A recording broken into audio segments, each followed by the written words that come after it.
I was standing in the parking lot of a storage facility at 9 in the morning, signing the rental agreement for a 10 by 10 unit that would hold everything I still owned, when my lawyer called with the final numbers. The house was gone. The retirement accounts were split. The business I'd helped build was now solely in my ex-wife's name.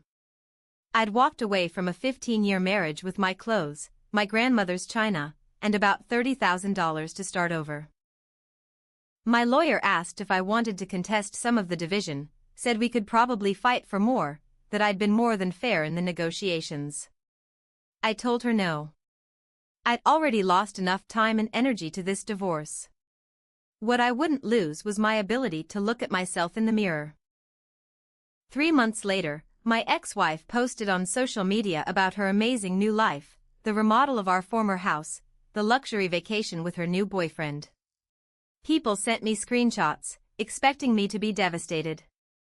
Instead, I was cooking dinner in my studio apartment, genuinely happy for the first time in years. Because I'd learned something important: you can lose everything and still win, as long as you don't lose yourself in the process. Let me take you back to how I got here. My name is Tom.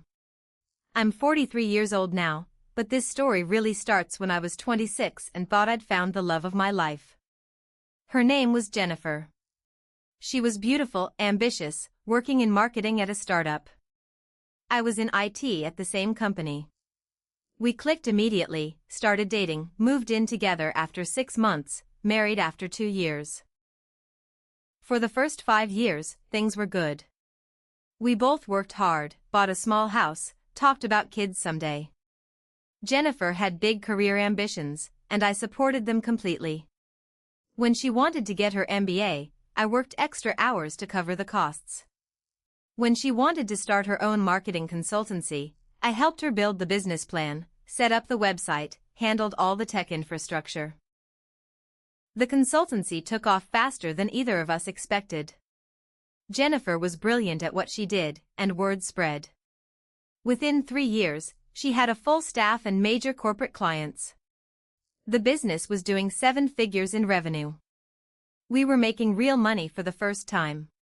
That's when things started to change. Success looked good on Jennifer, but it didn't feel good on our marriage. She was working constantly, traveling for clients, networking at events I wasn't invited to. I understood, she was building something. But gradually, I stopped being her partner and started being her support staff. She'd come home from business trips and I'd have dinner ready. I'd managed the house, paid the bills, handled everything domestic so she could focus on work. I didn't mind at first. I was proud of her success. But somewhere along the way, appreciation turned into expectation, and expectation turned into entitlement. Can you pick up my dry cleaning tomorrow? Became why didn't you pick up my dry cleaning? I appreciate you handling the house stuff became well, someone has to handle it, and I'm busy building the business. I was still working my IT job full-time, 45 hours a week. But because my job wasn't as prestigious or high-earning as hers had become, it was treated like it didn't count. My contributions to the household were invisible. Her contributions were celebrated.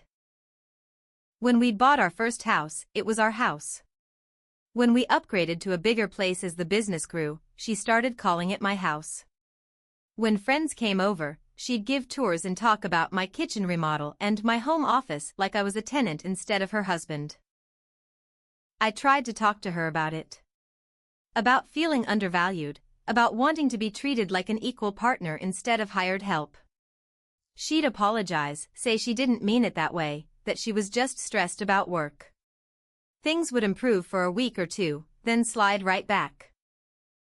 The real breaking point came when she announced she wanted to expand the business significantly. Needed a major capital investment. Wanted to use our home equity and my retirement account. It's our future, she said. The business is our future. We both benefit when it grows. I looked at the numbers. It was risky. Really risky. If it worked, we'd be very wealthy. If it didn't, we'd lose everything. What if it doesn't work out? I asked. She looked at me like I'd slapped her. Why are you always so negative? Why can't you believe in me? I've built this company from nothing, and you're acting like it's going to fail. I'm not saying it'll fail.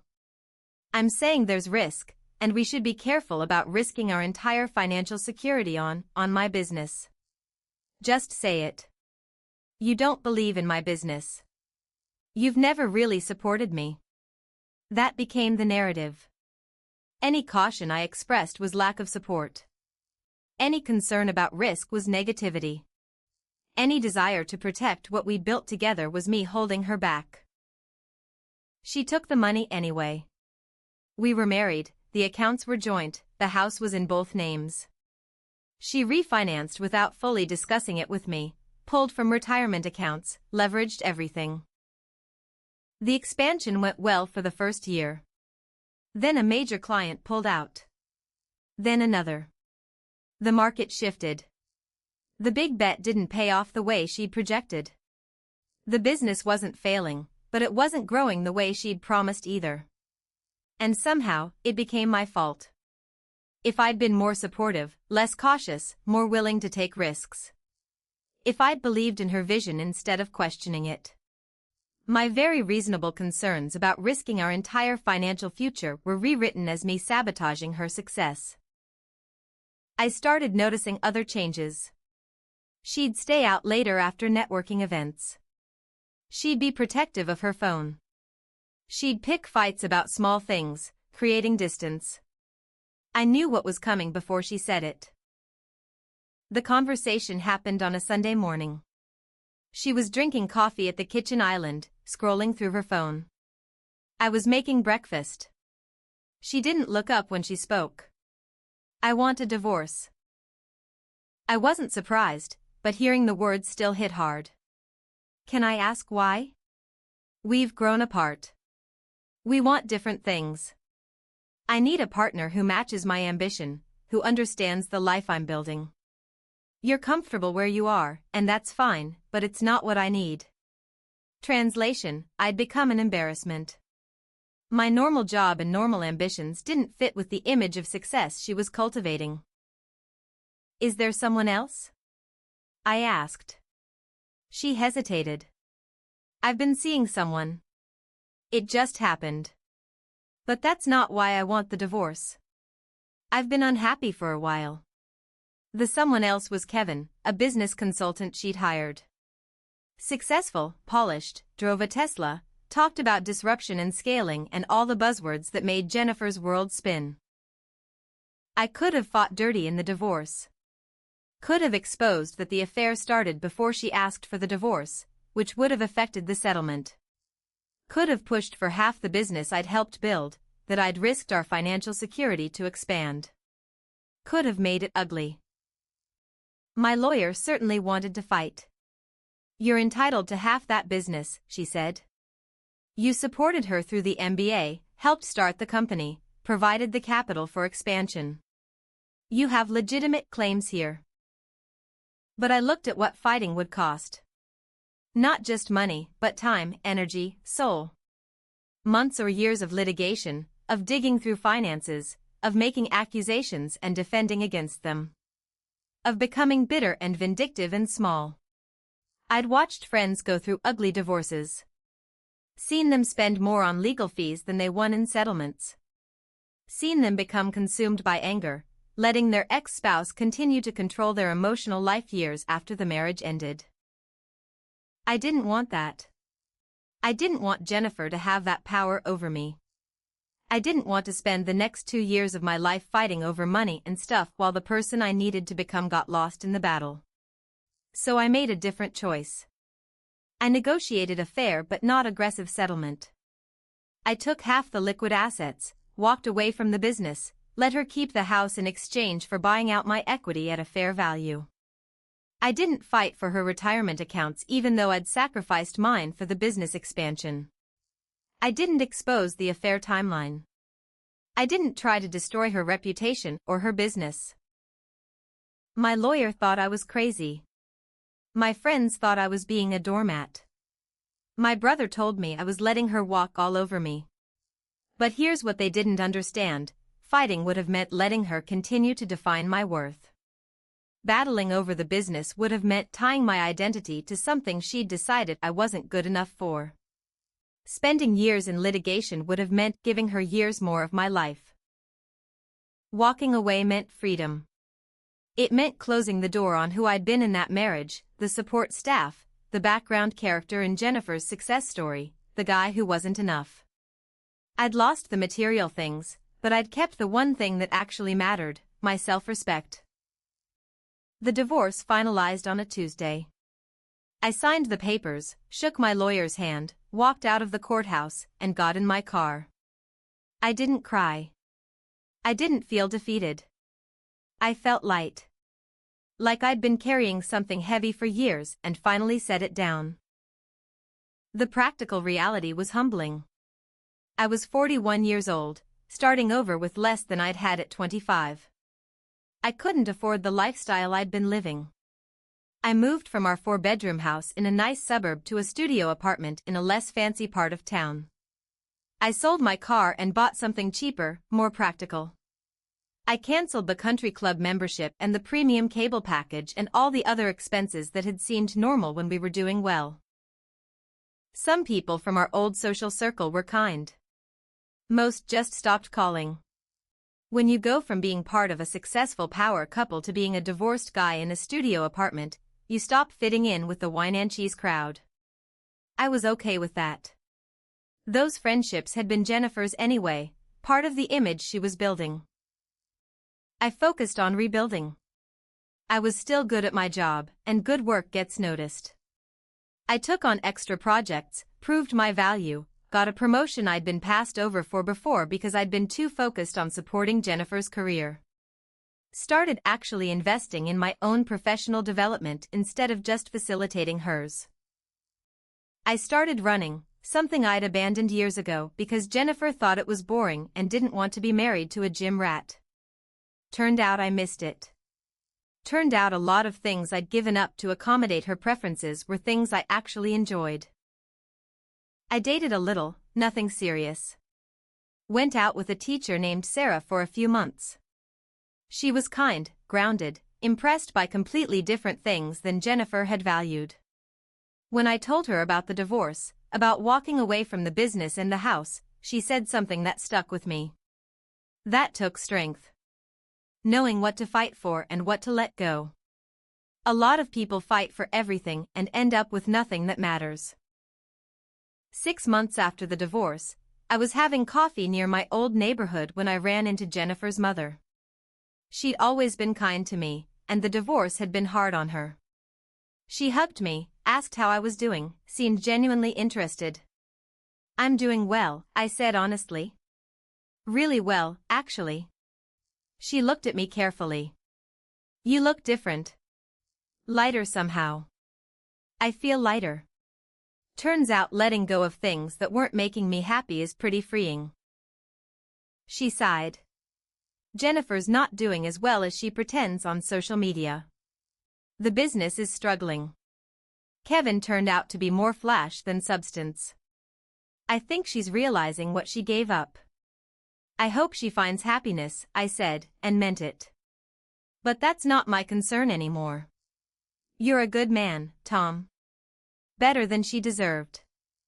"I don't know about that. But I'm a man who knows his worth now. That's something." A year after the divorce, I got promoted again. Senior IT director, significant pay increase, actual respect for my work. I moved to a nicer 1-bedroom apartment, nothing fancy but mine. Started seeing someone seriously, Anna, a project manager I met through work. She was successful in her own right, didn't need me to be anything other than who I was. When I told her the divorce story, she asked why I hadn't fought for more. "Because winning that battle would have meant losing myself," I said. "I could have spent 2 years fighting Jennifer in court, maybe gotten a bigger settlement. But I would have become someone bitter and angry and obsessed with revenge. That's not who I want to be. Even if it meant you got what you deserved?" I got what I deserved. I got out. I got my life back. I got to become someone I respect. The money and the house and the stuff, that's just things. They come and go. But how you conduct yourself, the person you choose to be when someone wrongs you, that's what you keep. Anna smiled. That's either the wisest thing I've ever heard or you're rationalizing a bad deal. Maybe both. But I sleep well at night. Can't put a price on that. 18 months after the divorce, Jennifer reached out. A long email about how she'd been thinking about our marriage, about mistakes she'd made, about taking me for granted. The business wasn't doing well. Kevin had left her for someone else. She was struggling and lonely and had been going to therapy. I see now that I treated you terribly, she wrote. That I made you small so I could feel big. That I took your support for granted and confused your kindness for weakness. I'm so sorry, Tom. I threw away the best thing in my life because I was chasing something that turned out to be empty. She didn't explicitly ask to get back together, but the implication was clear. She'd realized what she'd lost. Wanted to know if there was any chance. I read the email 3 times. Felt something that might have been sadness for her, for us, for the time we'd lost. But no anger. No triumph that she was struggling. No temptation to go back. I wrote a short reply. I appreciate you reaching out and I'm glad you're doing the work in therapy. I forgive you for how things ended, and I hope you find happiness and peace. But I've moved on and built a life I'm proud of. I wish you all the best. She wrote back asking if we could at least meet for coffee, talk in person, see if there was anything salvageable. I didn't respond. There was nothing salvageable because there was nothing I wanted to salvage. 2 years after the divorce, I married Anna in a small ceremony with close friends and family. We bought a modest house together, splitting everything 50-50, making decisions as actual partners. She valued my opinion, celebrated my successes, supported my work while maintaining her own identity and career. This was what partnership actually looked like. What I'd never really had with Jennifer. At the wedding, my brother pulled me aside. You know, 2 years ago, I thought you were crazy. Letting Jennifer keep all that stuff, not fighting harder. But seeing you now, seeing how happy you are, how you're actually living instead of just supporting someone else's life, I get it. You knew what mattered. I just knew who I wanted to be when this was all over, I said. I wanted to be someone who could move forward without carrying bitterness. Someone who knew their worth wasn't tied to how much they won in a divorce settlement. I saw Jennifer one more time, at a professional conference about 3 years after the divorce. She'd sold the business, I'd heard through mutual connections. Had taken a job at a larger firm. Looked older, more tired, less certain than the ambitious woman I'd married. We ended up at the same lunch table by accident. The conversation was cordial, professional. She asked about my life, I gave the highlights. Married, happy, doing well at work. That's wonderful, she said, and sounded like she meant it. I'm glad you found happiness. I didn't find it, I said gently. I built it. After I stopped trying to find it through someone else's success.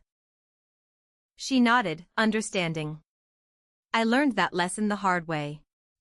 After the divorce, after Kevin, after the business struggled, I realized I'd been building a life that looked good from the outside but felt empty inside.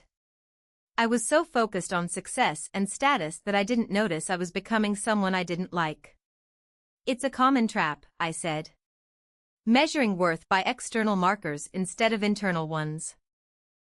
You never fell for it. Even when I was pushing you to be more ambitious, more status conscious. You just quietly stayed true to who you were.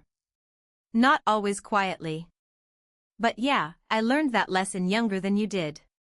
My worth isn't in my job title or my bank account or what other people think of me. It's in how I treat people, the choices I make, the person I am when no one's watching. We finished lunch, wished each other well, parted ways. I felt nothing but mild friendliness toward the woman who'd once been my whole world. She become just someone I used to know, someone who'd taught me important lessons about what I didn't want. I'm 46 now. 3 years into a marriage that's actually a partnership. Anna and I have a life we built together, equally, with mutual respect and support. We're comfortable but not wealthy. We live below our means by choice, value experiences over things, measure success by happiness instead of status. Sometimes people who knew me during the divorce ask if I regret not fighting harder, not getting more. They see social media posts about Jennifer's life and wonder if I feel like I lost. I don't. Because here's what I understand now, losing things doesn't mean you lost. I lost the house, the business equity, the lifestyle, the social circle, the image of success. I lost all the external markers of winning. But I kept my self-respect. I kept my integrity. I kept the ability to look at myself in the mirror and like who I see. I kept my peace of mind. I kept my capacity for happiness. Jennifer got the house and eventually lost it anyway when the business struggled. She got the business and it never reached the heights she'd imagined. She got Kevin and he left. She got everything she thought she wanted and it didn't make her happy. I got less materially but more in every way that counts. I got freedom. I got peace. I got a chance to rebuild as someone stronger and clearer about what matters. The divorce cost me money, assets, years of my life, the future I'd imagined.